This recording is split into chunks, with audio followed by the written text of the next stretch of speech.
This is the best bottle ever.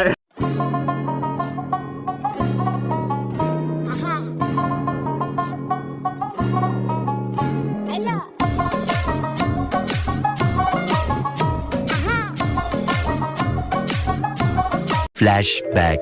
আসসালামু আলাইকুম everyone. তো সকাল সকাল ঘুম থেকে উঠে দেখি বাড়ির সামনে একটা স্কুটি রাখা রাখছে। তো এটা নিয়ে কতক্ষণ দুষ্টাইম ফাইজলামি করছি। তো এখন দক্ষিণ দা আসছি যে জুনাইদকে ডাক দিতে, রাইসা দেখি জুনাইদ জিরাফ দিয়ে খেলতেছে। তো আমার হাতে এখন যে ডালটা দেখতেছে এই ডালটা দিয়ে ফারি আমাকে একটা বাড়ি মারছে। তো এদিক দিয়ে আমি কিছু কইতো না ফেরা কইতেছিলাম তোর তো মাথার তারছিরা। তো এখন বাড়ির সামনে দেখি ওয়াজেদে স্কুটিটা চালাইতেছিল, মানে দুষ্টামি করতেছিল। আমার হাতে যে বড়ি দেখতেছে এই বড়ির সাথে আরো কিছু বড়ি মিলাই আমরা আজকে একটা ভর্তা বানাবো। তো ভিডিওতে এখন যে বাড়িটা দেখাইতেছে এই বাড়িটা খালি পড়ে থাকে বললেই চলে, কারণ এখন এই বাড়িতে আর কেউ থাকে না। আর এই বাড়িটা হচ্ছে আমার একটা জেডা। গরমকালে এই বাড়ির মধ্যে দক্ষিণের বাতাস আসে, তাই গরমকালে এই বাড়ির মধ্যে প্রায় টাইমে বসে থাকতাম। তো এখন যেহেতু এই বাড়িটা খালি পড়ে থাকে তাই আর এই বাড়িতে আসা হয় না। তো চলে এখন আমরা বড়ি ভর্তায় ফিরে আসি। তো ছাদে আইসা পড়ছি, তো বড়িগুলাকে এখন সুন্দর করে ধুইয়া নিতাছি। তো আজকের বড়িগুলা কিন্তু একদমই গাছ পাকা। তো বড়িগুলাকে সুন্দর করে পানি দিয়ে ভালোভাবে ধুইয়া নিতাছি। তো আজকের ব্লগটা কিন্তু আপনাদের কাছে একটু অন্যরকম লাগতে পারে, কারণ সচরাচর আমি এরকম ব্লগ দেই না। মানে বলতে গেলে আজকের ব্লগে আমি একটু গ্রামের ভাইব রাখতেছি। তো এদিক দিয়ে ফারি আইসা পড়ছে বড়িগুলাকে ধুইতে, বলতাছে যে তোমার দোয়া হয় না, দাও আমি ধুই। তো এখন ধুইয়া পানিগুলাকে সুন্দর মতো ফালাই দিছি। আর এই যে দেখো আমার হাতে কি সুন্দর গাছ পাকা বড়ি। তো ভাবলাম যে একটা পাকা বড়ি খেয়ে দেখি তো খেতে আসলে কেমন। মুখে দেওয়ার সাথে সাথে বুঝলাম বড়িটা অনেকটা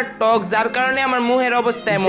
টক হইলেও কিন্তু বড়িটা খাইতে অনেকটাই পুষ্টিকর, কারণ এটা হচ্ছে গাছ পাকা বড়ি। তো এদিক দিয়ে জুনাইদ আমাকে দেখাইতাছিল যে গাছের মধ্যে আমের বই লাইছে, আর এবার কিন্তু আমাদের গাছে প্রচুর পরিমাণ বই লাইছে। তো আমাদের ভর্তা বানানোর পর্ব শুরু। তো ভর্তাতে দিয়া দিলে এখন লবণ, তারপর এখন আমরা দিয়ে দিতেছি ভর্তার মধ্যে পোড়া মরিচ। তাও আবার একটা দুইটা না, অনেকগুলা। তো শুধু কিন্তু লবণ আর মরিচই দেই নাই, সাথে দিয়ে দিলাম এখানে চিনি, তারপর দিয়ে দিলাম এখানে এক গোল্লা তেঁতুল। সবকিছু দেওয়ার পর এখন আমাদেরকে ভর্তাটা মাখাইতে হবে। তো মাখানোর জন্য আমি নতুন একটা টেকনিক নিয়ে আসছি, সেটা হচ্ছে এই যে দেখো। আর আমাদের এসে ফালতু ডান্স না দেখা চাইলে কিন্তু চ্যানেলটাকে সাবস্ক্রাইব করে রাখতে পারে। এখন আমি গিলি গিলি ছু করে খুলছি, আর দেখেন ভর্তার কিছুই হয় নাই। তাই তো আবার নিজের হাত দিয়ে সুন্দর মতো মাখায় নিতেছি। আর এদিকে আমার মাখানো ভর্তাটা দিকে কি এর মতো জানি লাগতাছে। যাই হোক, বাদ দিয়ে এসব আজব কথা। তো এখন ভর্তাটা খেয়ে তো এত মজা হয়েছে ভর্তাটা, মানে বলার বাহিরে। আর বিশেষ করে এদিক দিয়ে ফারিয়াকে আমরা তিনজনে মিলে লোল পড়াইতেছিলাম, কারণ ফারিয়া কি এর লেগা জানি ভর্তাটা খাইতে চাইতেছে না। লেগে আরো বেশি বেশি ওভার অ্যাক্টিং করতেছিলাম যে ভর্তাটা অনেক মজা, তুই মিস করে লেলি রে। আসলে ফারিয়া কি লেগে এমন করতেছে কারণটা হইলো ভর্তাটা নাকি দেখতে লোট লোট করতেছে। ভর্তাটা এমন হওয়ার পিছনে আমারই অবদান আছে, কারণ আমি চাইছিলাম এটা ডান্সিং ভর্তা বানাইতো। তো এত কষ্ট করে ভর্তাটা বানাই কিন্তু লাভ হইলো না, তুই খাইতালি না। তো আজকের ব্লগটা এই পর্যন্তই ছিল। তো সকলকে আল্লাহ হাফেজ।